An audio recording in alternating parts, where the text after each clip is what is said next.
explain how perhaps it could be useful for you. So basically what I did is, as I was saying, this is all based on research. It's not just personal opinion, but we were looking at what it is that you specifically offer. And in this case, it's abundance and relationship coaching.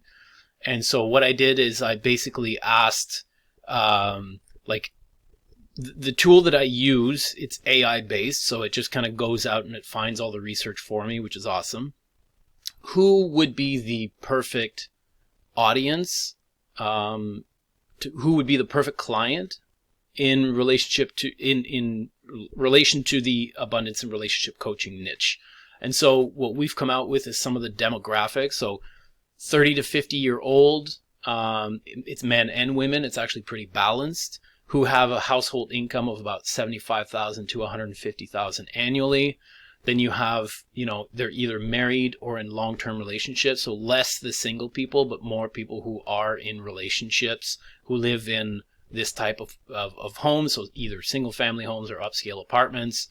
And then it gives us a couple of the major states, but from what I can tell, it's any major metropolitan area, any kind of big cities, and more specifically, large urban centers and affluent neighborhoods within those cities. So if ever you were to want to run ads or anything like that is your targeting right there. And those are the people that you would want to reach with your message, because they are the lowest hanging fruit. They're the most likely to really resonate with your offer. And then as far as psychographics, now what I mean by psychographics is like, what do they value? What do they believe in? What are some of their worldviews? And the reason we want to understand this stuff is so that we can have a better idea of the kind of language that we need to use in our ads or in our content, and just what they really value and care about. And so if we can kind of tailor our messaging to fit those psychographics, then again, it's all about getting a better, resonating with it better. So for your perfect audience, they value personal growth and self-improvement, obviously, right? They're looking to enhance their relationship qualities. They're open to professional guidance and coaching. They're interested in abundance mindset, financial well-being. They prioritize work-life balance, and they value feeling heard and supported. So again, it's just a better idea of understanding them so that you can fulfill their desires better. As far as behaviors and preferences that they exhibit, is that they actively engage with self-help content online. So why is that important? This is, if you wanted to create some sort of... For me, what was important, I was, when we are targeting people with ads, Mm-hmm. I can just use that part that you give me and niche down. Sure. So it was really good. Is paid advertising one of your main methods of promoting? Now, for now, yeah. Okay. In the start, I guess I was doing warm outreach, and to be honest, it's a lot slower. Takes more time. People just don't value when you give them something for free. I mean, some of them do. Yep. But most of them do not. For the most part, yeah. It's there's no skin in the game for them. It's just as easy to ignore it. So a lot of times they do. But the behaviors and the preferences are also, again, in. It just gives us a better understanding of how to reach them, like what to say. Like they participate in webinars and online courses, so they're people who don't mind. Getting a little bit more involved. So maybe, you have a coaching, maybe you could consider creating a course out of it, and that they would appreciate it because they do participate in courses and webinars. You know what I mean? So it's just to kind of help you really round out your offer. They follow relationship experts and stuff like that. As far as communication channels are concerned, they're big on email. Your perfect clients, they're really big on email, especially if it's personalized and if it's value driven. Value driven can sometimes mean like, here's a checklist, here's something that will save you time, or here's something that will teach you how to do something quickly. So that kind of stuff.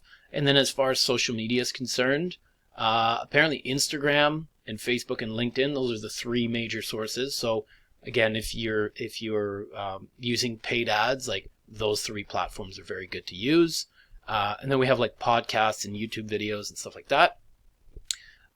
Your perfect client's purchasing patterns is that they're willing to invest, obviously, in personal development.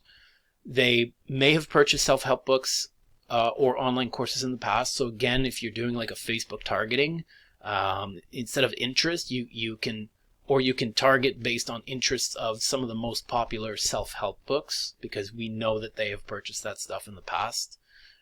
They're likely to respond well to tiered coaching packages. So might be a good idea for you to have, a less expensive option, a middle option, and then a more expensive option. And something I heard recently from Alex Hormozi is a cool way that you can sell more of the middle stuff. And it's by pricing if you price your high tier just a little bit more than your mid tier, you're going to sell a lot more of the high tier, because it's only an extra whatever to get the holy crap package, right? So that's a fun little thing to consider. They're likely to respond well to tiers, and then they're open to upselling. So they're big on upsells. So if you can find a way to add more value as an upsell, you probably have a better chance at upsells than another industry, let's say. As far as content preferences, I'm pretty sure I highlighted this because I see a really big... now, what's fun about you is that you can use that content and just turn it into a paid ad, right? And so some of the things that they like are educational articles, video tutorials and guides, case studies and success stories, quizzes and assessments, engaging fun gamification, calculators and stuff like that. These are all good ideas of types of content that you can put together and then advertise and really get a good response from it. Motivations and challenges, I'm sure you understand this, but I have this belief that if you can help explain somebody's problem to them better than they can explain it to themselves, they're going to assume that you have the solution, and they're going to be more likely to trust you and to like you and to want to listen to what you have to say. So for me, when I do this report, the motivations and challenges part is really huge, right? Because if we can address their concerns and their fears ahead of time, we're just building that trust and the more likelihood that they're going to like us and purchase from us. So for these people, they have a desire for a more fulfilling relationship. They're looking for financial abundance and security.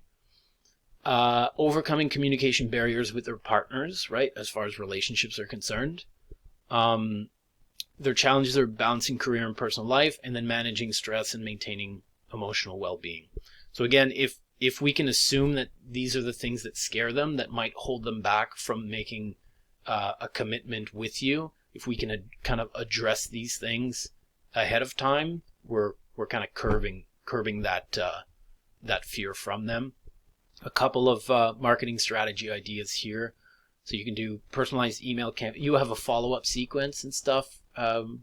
You have a funnel, I'm assuming, and then you run ads to the funnel and you collect names and emails, and then you follow up with email, or how does that work? I was, like I told you, I was only doing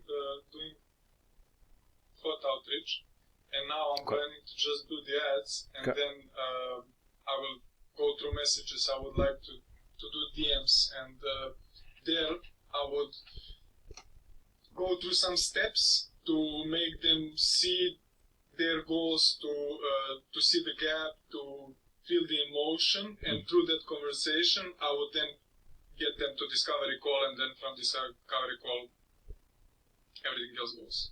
Okay. Because that what you just said, that we need to build trust and rapport. Mm-hmm. That is like, if I take my time and speak with you in the inbox, and then I give you 1 hour session for free, you are more likely to work with me than if I just give you a funnel.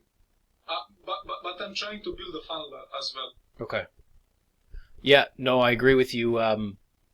when you can demonstrate rather than just tell them, hey, this is what I can do, this is what I can do. When you have a conversation like this, then you actually get a chance to show them, and then it's easier for them to understand that, like, okay, this could actually work for me. Because in my opinion, that's one of the biggest objections that people sometimes have. Like, even if you read reviews or you see testimonials of other people, I think a lot of times there's still that, yeah, but it works for them, but it's not going to work for me. Or I don't understand how or if it'll work for me. But when you do have the personal conversations and stuff, then it curbs all that, right? So that's excellent.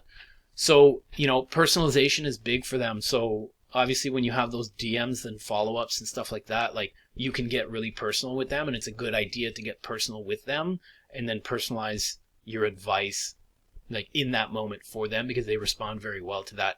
Free relationship assessment tools. I don't know if you have any kind of lead magnets or any freebies, like little things that you can offer them to show. I do have book, like it's a textbook with the questions that they can work with their emotions, their beliefs, and stuff like that. So that they can do like the pre-work to kind of get them ready for your service, or?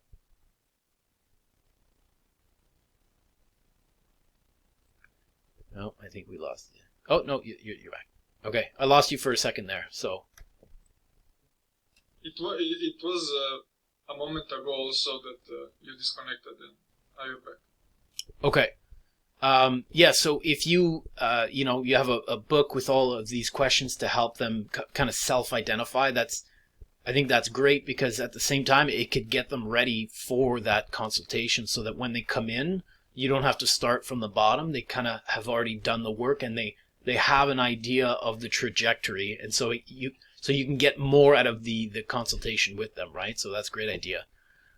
Social media challenges, promoting abundance mindset, again, testimonials and success stories, also good things to have to help them make that decision.